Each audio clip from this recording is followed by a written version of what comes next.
So Dave had to go to work, so we are on an hour late. An hour late. Apparently, there was a Streamlabs OBS to Twitch issue, API issue. So it was not just me. I got onto their Discord and everybody was having the same problems. However, I have to say they fixed it within an hour. It's pretty damn good. I don't care who you are or what's going on, but that's pretty good. Normally, I don't do over coffee by myself, so I don't know what I'm going to talk to you about. Usually, I complain to Dave, so I'm going to see if somebody wants to come on and complain with me. But you know, I'll see. Let me see. What do I got on Slack? You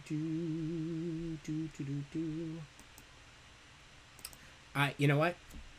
I'm going to ignore what Dave normally says, but I'm going to say good morning.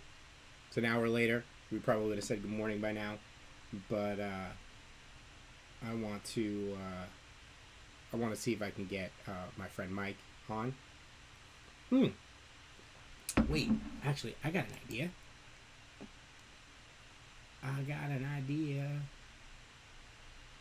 Let's see if he's up for it.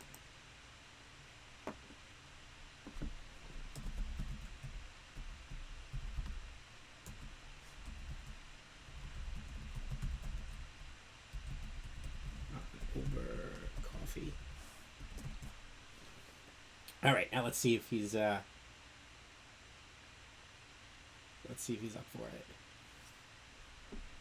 If not, it's gonna be a whole lot of me complaining about the fact that all the Chinese food places are closed, and it really bothers me because I really, really want Chinese food, and now I can't.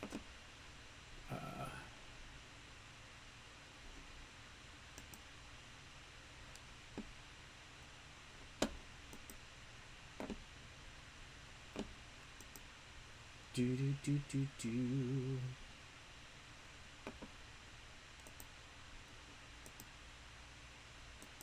So, as you know, tonight we have some latency here. That's not good, but that's okay. I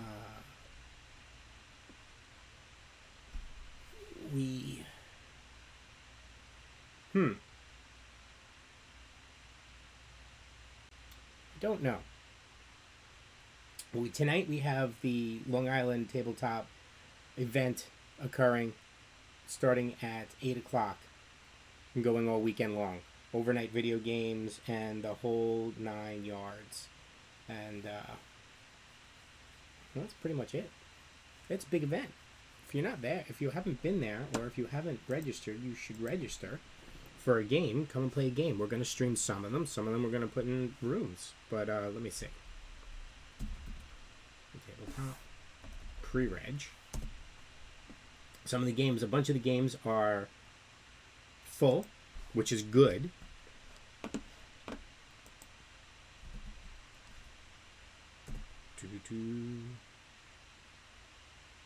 All right. In the meantime, I am going to go down the list of what's going to happen tonight, and then you're going to hear it from me later tonight. So I'm just doing this so that we have an over coffee. I don't know what I'm talking about here.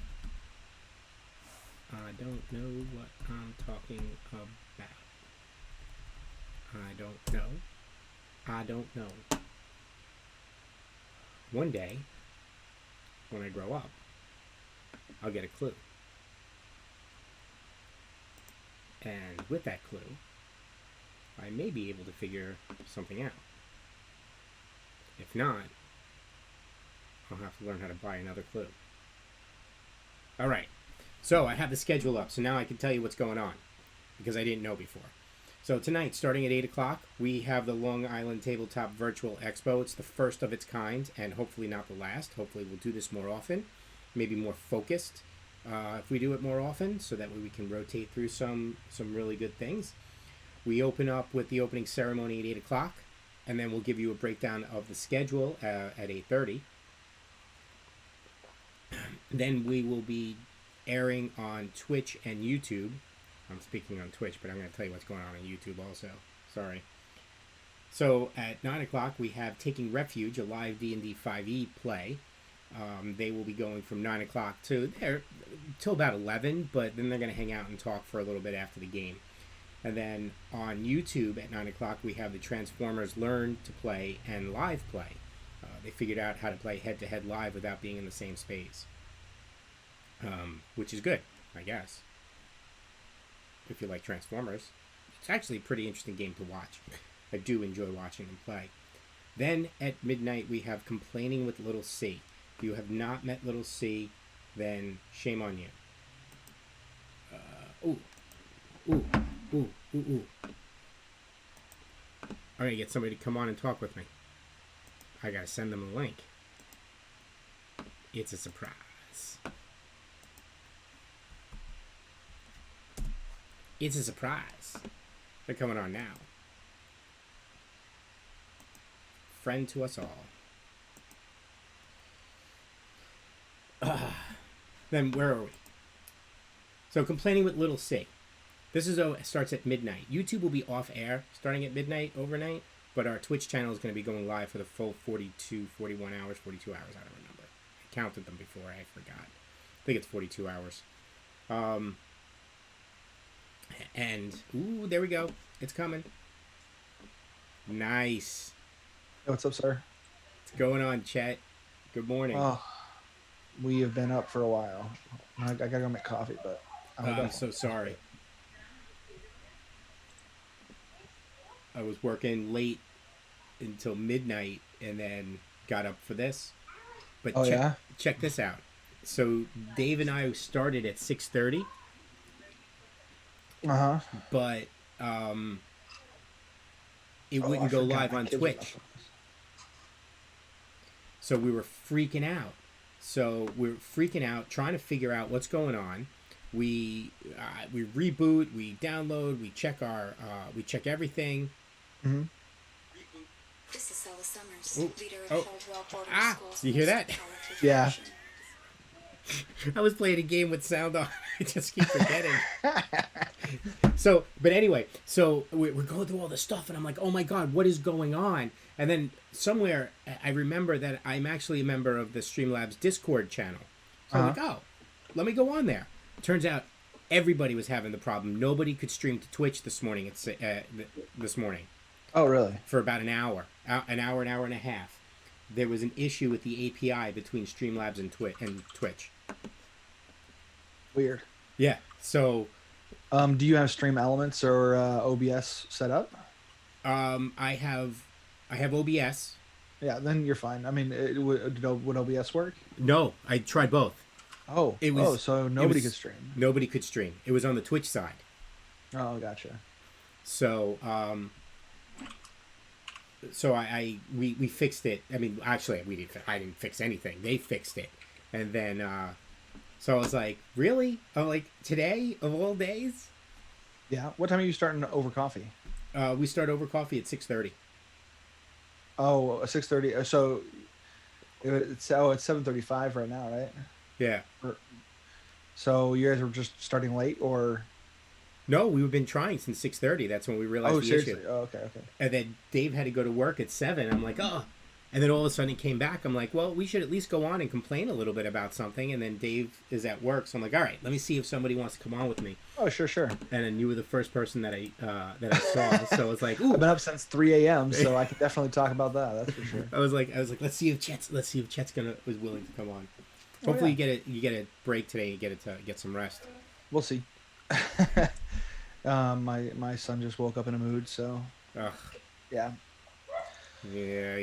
How old is he? How old is he now? He's 7. He's 7, but he has PTSD and some stuff. So we're working on some things, but I think the problem is that he doesn't know the difference between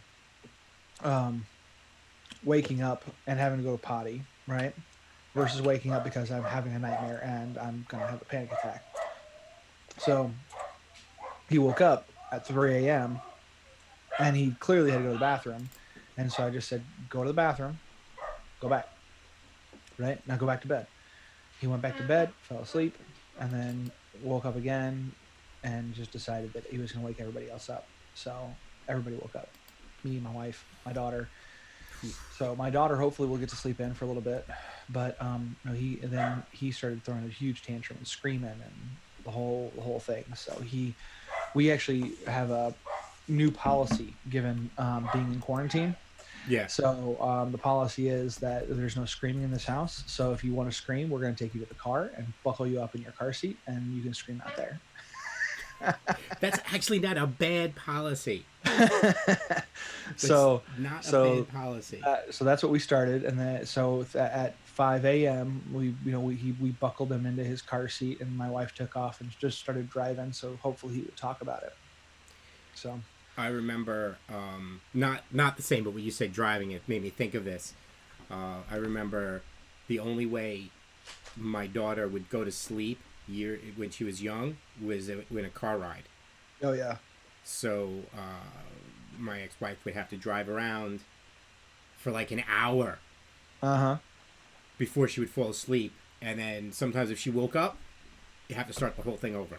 Oh yeah, my son will like, it gives him a panic attack to fall asleep elsewhere. So falling asleep in the car is a traumatic event for him. Yeah. He wants to do it. It's comfy and he enjoys it.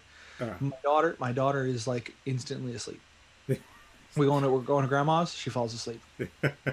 Yeah. I sometimes fall asleep. Most of the time, it's not while I'm driving. Yeah. Most of the time. Yeah. I'm gonna put some coffee on, and then I can join you. I'll be right back. Yeah, absolutely.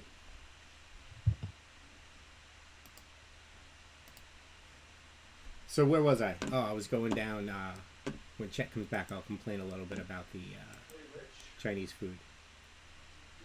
So we have Complaining with Little C at midnight. If you haven't seen Little C, shame on you. You should go see Little C. Little C is awesome. You will love her too. Then Mike Staub was going to be playing Link's Awakening, Part 1 of 2. This is all overnight, starting at 1 a.m. 1 a.m. to 3 a.m. From 3 a.m., So Maddie Games is going to be playing... Maddie is going to be playing Master of Magic. And then at 5 a.m., I will be playing Borderlands 2 with 3 other people. And then Dan... I'm gonna say this wrong. He's gonna yell at me, and that's fine. Casario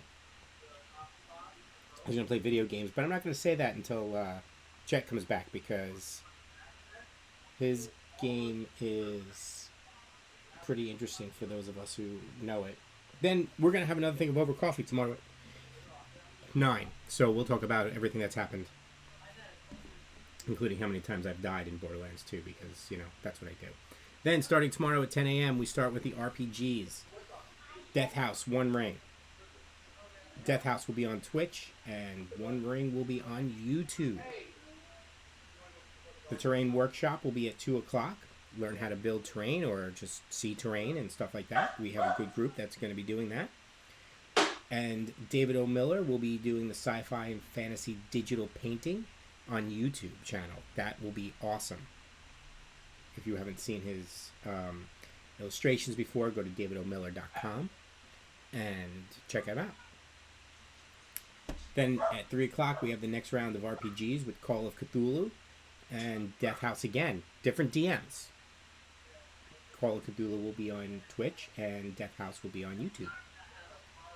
Different DMs, different styles, different players. Should be fun. Then we have the Perception Check panel show guys. They'll be coming in at 7 o'clock. And on YouTube, we don't have anything specifically scheduled at 7 o'clock on YouTube. But that's okay, because you just come check out Perception Check. And then at 8 o'clock, we have Scooby-Doo Cthulhu on YouTube. David O. Miller will be running Scooby-Doo Cthulhu, where you play one of the Mystery Incorporated gang. And we have the live RPG play Last Refuge on Twitch. Then we wrap up, starting at 11 with Little C. She'll wrap up again, and then she'll play some Breath of the Wild and Clash of Clans. That's right, Little C plays video games. What else?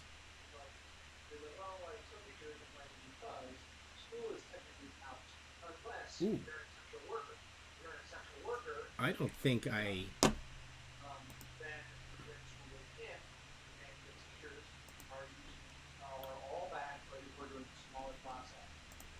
Let's see. We're gonna mute chat.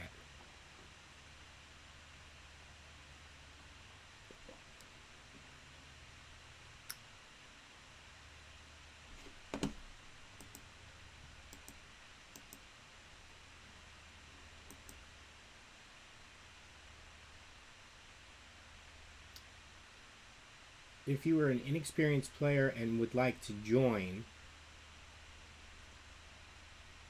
then you can, because all the rules will be explained, just like at a regular convention. If you go to a game and you don't really know the rules, they'll be explained to you. And we have another overnight with video games, and then we're good. We're good. So we'll be right back when Chet is ready. For now, here's our be right back scene.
Okay.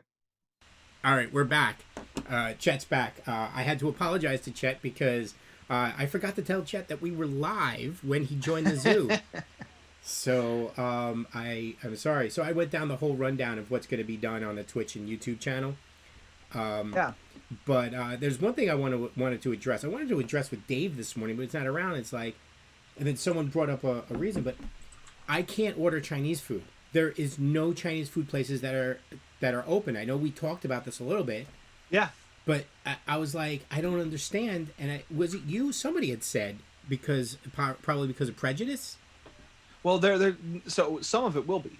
I mean, in the It's future, that's ridiculous. going to be an issue because, like, part of the reason why the people are getting freaked out by all of it is because of the whole Chinese food and the guy eating a bat kind of deal. Like that whole story just by itself is going to turn so many people off to Right. the idea. But then beyond that, like I mean, I've already heard people saying like, no, it's a justified like cultural difference. Like it's not like it's being racist or anything. I'm like, but you just said it's not like I'm being racist, so you probably are. Right. If you have to put that in a So sentence, then there's a good chance you're being right, racist. right, Yeah. right. I mean, like in private conversation, I understand why people are saying like that the idea of going to a Chinese restaurant bothers them, right? I get that you can be uncomfortable with it, but like um, I know the people who run our Japanese sushi place. Like I know those people. It's not a cultural issue. Yeah. They don't make that stuff. Like that's not a thing.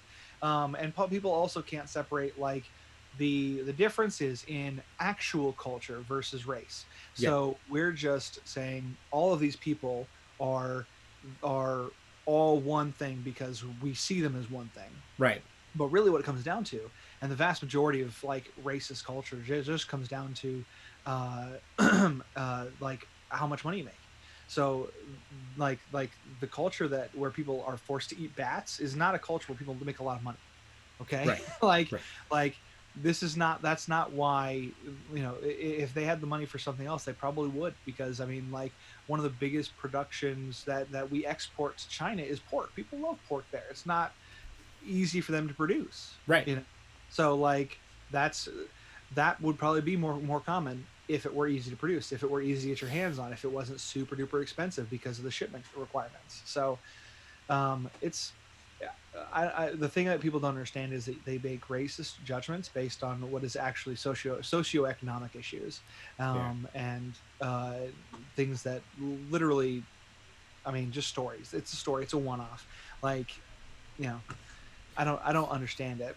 So here was another thing, though. I also I read an article. Yes, I agree. I think there's a large majority of that, and this article actually addressed some of that. Not addressed, but pointed some of that out, and pointed out that some people they're just afraid because maybe they've gotten threats or something like that, and that's horrible. Number one, Right. but number two, the other thing was, which was interesting from an economic standpoint, is that a lot of them also lost a lot of business, not because of prejudice, but because Chinese food places traditionally, at least in my area, but I think in most Mhm. areas, traditionally aren't dine-in places.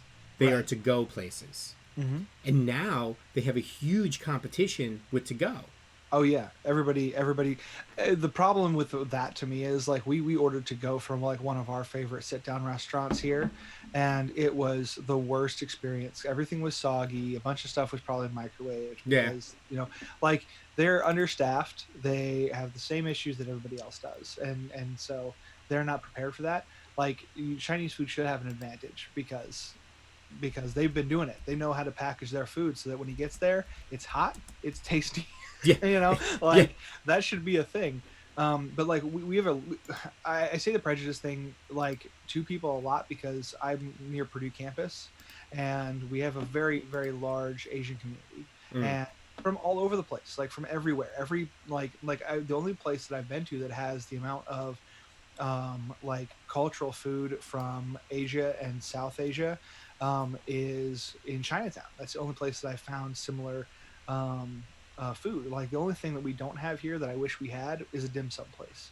Um, but um, my like my boss long like is Chinese. He's been to China 7 or 8 times to visit his family that live in rural China, Mm-hmm. and he had actually like planned to visit this year, and which is obviously being canceled and not refunded. But like there's all sorts of stuff like that around here, but there has been a lot um, of race baiting Yeah. in like local communities of saying, well, if not for, and I'm like, but you're talking about kids who were here when all this went down. Like they were here for school. Like they don't have anything to do with that. They didn't bring it over here because they weren't here. You know, they were already here. They weren't. They weren't in a place. They weren't traveling. You know, but again, that also comes down to there's a large economic divide between our like our general like um, uh, Asian cultural groups around here versus you know, Joe taxpayer or whatever, you know, like Yeah. yeah, most of the people that live in this area are service workers for Purdue campus, and obviously make significantly less money than, you know, the students that come in here with like Audis and Right. BMWs. Yeah. You Yeah. know, I actually had um, a uh, a server that worked with me that was like a niece or a nephew of like the dude who owned the place, and he was like, yeah, I know that, you know, my BMW is an okay starter car, and I'm like, That's your starter car. yeah, I was like, my starter car was like a 1995 Taurus, and uh I was driving back from Kentucky, and my um what was it? The shift box actually exploded. Like it blew up because it was a Ford, and the old Ford Tauruses had the worst transmissions in the world. But I was like, that was my starter car, and then after that, because I didn't have any money to go off of, I went with an '88 Grand Marquis, which is a freaking boat. There, my starter car was a Mustang that fell into a lake. You know, in my area, there's a lot of those.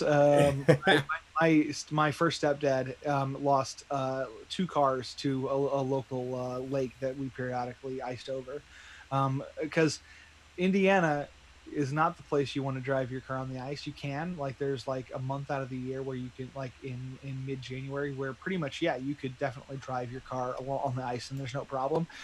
But we're close enough to like Wisconsin, Minnesota that people think, oh yeah, this is a thing, we can just drive on the ice. And so kids go out there and do donuts on the ice, and of course then they're, you know, project car. One was a Nova and one was a Beetle. So there's at least one Beetle that I know of in a lake nearby.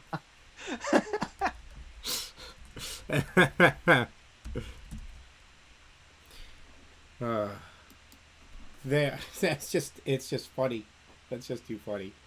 Where was I going to go next? I had something next, but then I saw an email from my boss. I had to answer it. I do have I do have my day job, Yeah, too. right. The fun stuff. But I'm excited about tonight. Yeah, I'm excited. I can't about wait to get tonight. started. Yeah, it's gonna be fun. It's gonna be fun. I was freaking out with that issue with Twitch With and Twitch. Streamlabs. Oh my god! I'm like, That oh my would god. that would put a wrench in the works for this weekend. At least it didn't happen Saturday morning. Yeah, that's true. That's true. Let's hope it's fixed. And you know what? Streamlabs did have an update a day or so ago, so not un not uncommon for something like that to happen. But they got it fixed quick. An hour they had it fixed. They had an EBF. But I'm gonna try to. I'm taking a half day off of work today so I can get some sleep before tonight, and Yeah. then I'm gonna be up and. Oh yeah, because you got like a 3 a.m. Slot, right? Yeah, I have a 3 a.m. slot, and then yeah, and then coming back around the next day, I had to. I'm gonna be picking up some extra hosting duties.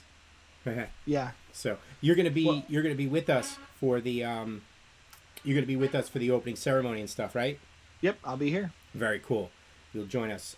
Please speak about Thread Raiders, because I absolutely will. I am not qualified to do so. But, you know, and then we'll get going. So, all right. So we've given a half hour, and I think we'll let people get on with their mornings. Sounds good. I gotta go get my coffee. I got it made. Now I gotta go drink some. You can drink it after. You can drink it after coffee. So we'll call this before coffee today. Before coffee. Unfortunately, before coffee. That's the real. So thank you for thanks. I'm glad we got the technical glitches out. That we actually have something up there. So thank you very much. And Chet, thank you very much for joining me. Thanks for having me.